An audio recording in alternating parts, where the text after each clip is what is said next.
Greetings, dear ones. I'm Kryon of Magnetic Service. Again, for those who have not seen this before, it would seem that the energy that it takes for the human then to get ready to channel and begin is too short. Because the standard model of channeling would have a distance in time for the human being to adjust to major differences in countenance, in consciousness, in reality.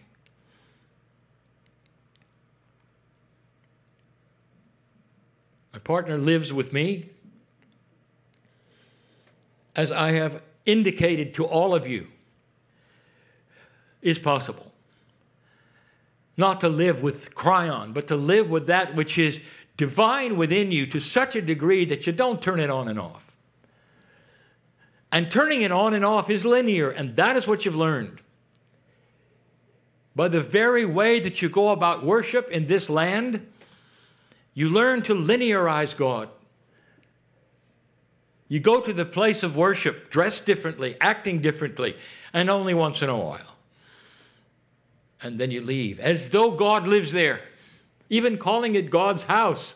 So you're free not to be in His house and act the way you wish. That is linearizing something that is naturally inside.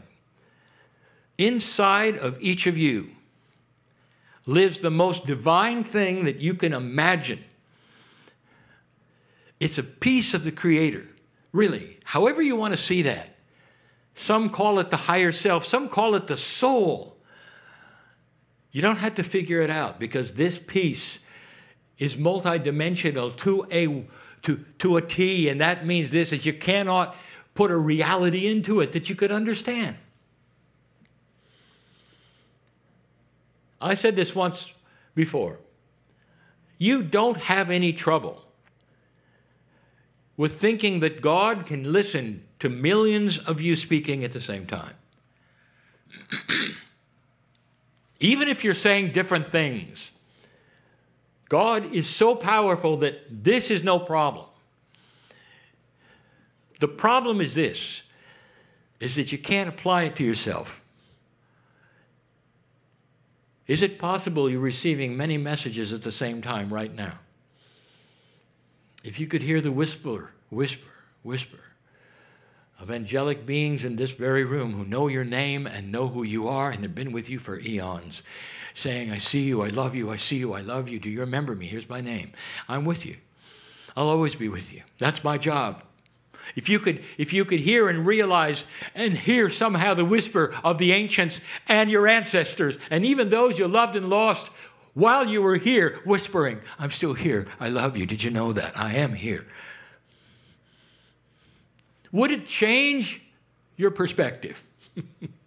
And the answer is, oh, it would. It really would. Because the reality that you live in, dear ones, has to be expanded. And that expansion is yours to do by yourself alone. Others can't do that for you. But what happens is when you come together in a group, all of you with some kind of an expanded reality, it changes the reality of the room. It changes what you can do together that you couldn't do alone. Delinearizing God. We've spoken of so often delinearizing yourselves. We haven't really spoken of much. It has to do with this. If you're a piece of God, that means that you have some of the attributes, literally, of the Creator itself. And those attributes are this: eternal. All of you, every single one of you, all eternal. Your soul lasts forever. Number 2, family. You all know each other. When you're not here, all of you know each other. And you might think, well, that's a lot of souls to know. How linear of you. There is no limit to how many you can love, dear ones. Did you know that? There's no limit to how many you can love. Billions, trillions. You can see them. You can see their names in light on them. And you love them all. That's who you really are. So can you imagine with that how you might apply it to the circle of life with just a few that you have? Can you practice literally going to places that you're only visiting for a moment? You're shopping, you're doing errands, and you see somebody coming and you concentrate. I know the God in them. I know them at some level. I can see that. They're nothing like me. They're not my age. Maybe they're not even my gender, but wow, I can see the family inside there. And in that, you treat them different. In that, you step aside and marvel at how beautiful they might be. This is the human at its best, learning the very things that we're being taught today in this very session.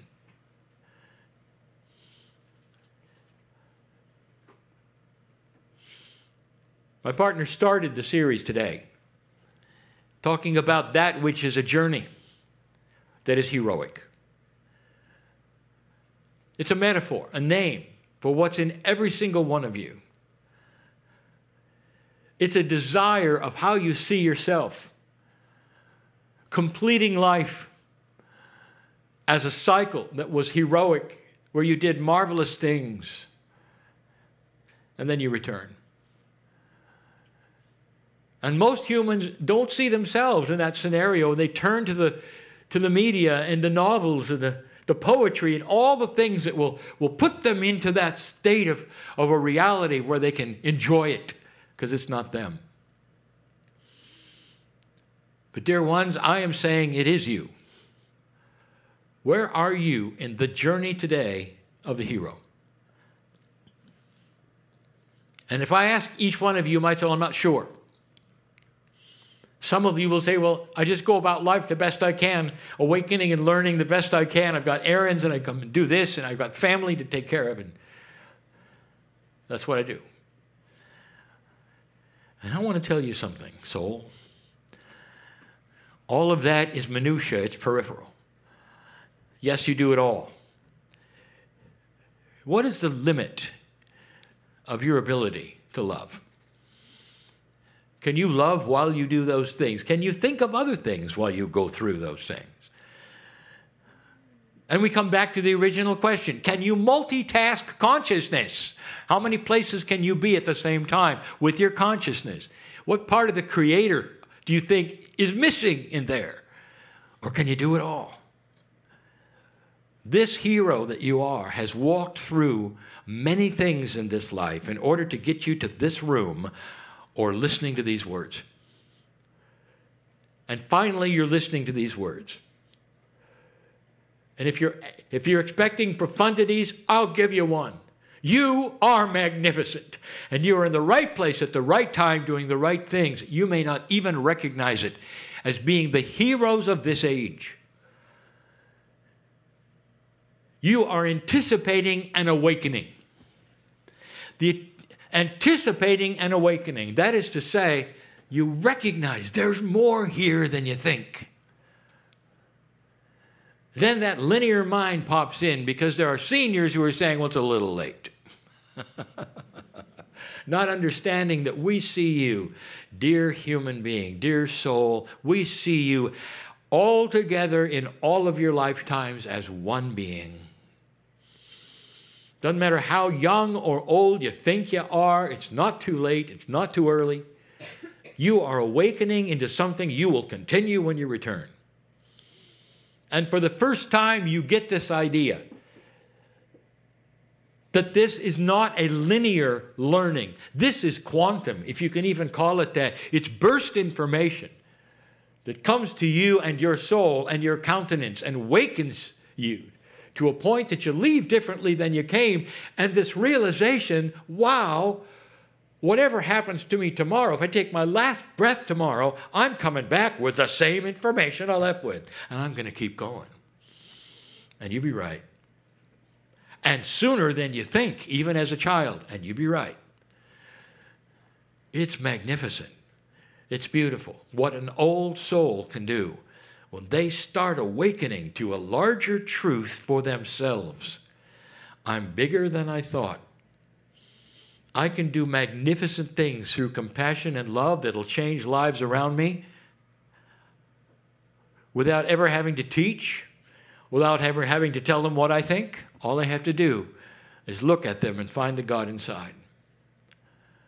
That is not new information, but for the culture, it is. It truly is. We've told you before, it's going to shape how new business is run. It's going to shape how politics is run. And it's going to take a while, but boy, is it going to be different. Your children's children will see a completely different humanism than you have today. And that's only 2 generations. And you'll be here. And you'll experience it. Some of you will have an Akash that remembers today. And those who have this will know intuitively how good it's going to be, or how good it is in retrospect to where you are. That is the evolvement that's coming. You may not know who you used to be in a past life, but you'll remember the energy of what it was like. To have to slog through an energy that would not understand core truth. Or when you saw humans being unpleasant to humans, they wouldn't understand the catalyst to peace is compassion. You don't need to argue. That forgiveness is more than what lubricates peace on earth. It's the key. To look at somebody and understand what they're going through. To ask forgiveness because perhaps you were inappropriate to someone else. And what that does to someone else. When they can look in your eyes and you can say, I was wrong. Please forgive me. I love you. No matter what happens on this planet, I love you. Because I know that inside you there's the God that's inside me. And that's how we are going to exist together as human beings, even in the future. And those listening to the channel, and there's always some, will say, Pollyanna, it isn't going to happen, it never has happened, it can't happen because human nature won't let it. And I say, you get ready for human nature to move off that peg you thought it was all about. And it may take longer than you think, but it's already happening. People are going to expect more integrity.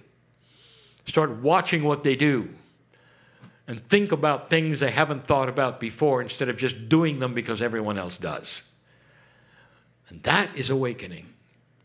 Even those who would never come to a meeting like this, don't believe in channeling, would never have a spiritual belief system, are alone in the closet, will start awakening to a grander truth of integrity. That's what we're looking at.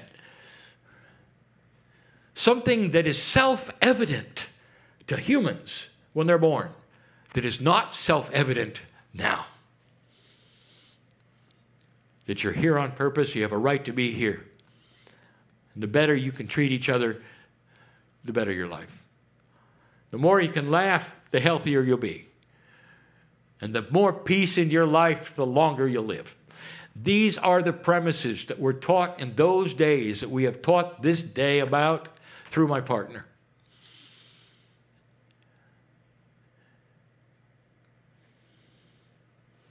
You really are here at the right time, you know that? There have been so many that say, Dear Kryon, I've sat in many of these meetings, and I've heard many of these things many times, and I'm still having trouble. And what I say to you, dear human being, is that intent is everything, timing is everything. There'll come a time when it all snaps together. And the trouble you're having is you still really, truly don't believe it. And I'll say it again, what I've said before. The channeling that I'd like you to listen to called Who Do You Think You Are? Because you really don't have it yet. You are magnificent. You can be a clean slate for all of these things to attach to you if you believe it. But if you think that you don't deserve it for any reason at all, nothing will stick. No words that I say, no energies that I give. no core truths because you're not ready for it. You don't see it yet. And dear ones, that is what is starting to change. In the awakening process, there is the acknowledgement that you are bigger than you thought, than you were ever told. And that perhaps, just perhaps, you really are magnificent. And when that starts to occur to you, all these things that I speak of now will come flying in and become your reality. And you can start practicing them and realizing them, live longer because of them, and smile more often. Dear ones, this is not going to solve the problems of life. They're always going to be there. It's going to solve how you treat them and the reaction that happens after they're gone, after they occur. And who you become because you've changed how you perceive them. This is the difference. It's more than psychology. It's a new spiritual attribute of reality where you start to see a pattern of acceleration of compassion, of good things happening to you, good things. In the field right now, there are wonderful things that can happen to you if you allow them to. Potentials that are lying there ready to you, for you to see who you are. That's the promise. And we've told you this before. There's a lot more here than you think. And you've got a lot more help than you think. What you do with this information next is up to you. I love working with old souls. I love working with you because I know all of your souls, every single one. And when you're not here, dear ones, we party a lot. And we sing. And we laugh. And we enjoy who we are. I've never been a human, ever. And what I see in you is magnificence. Enough said. Until next time. And so it is.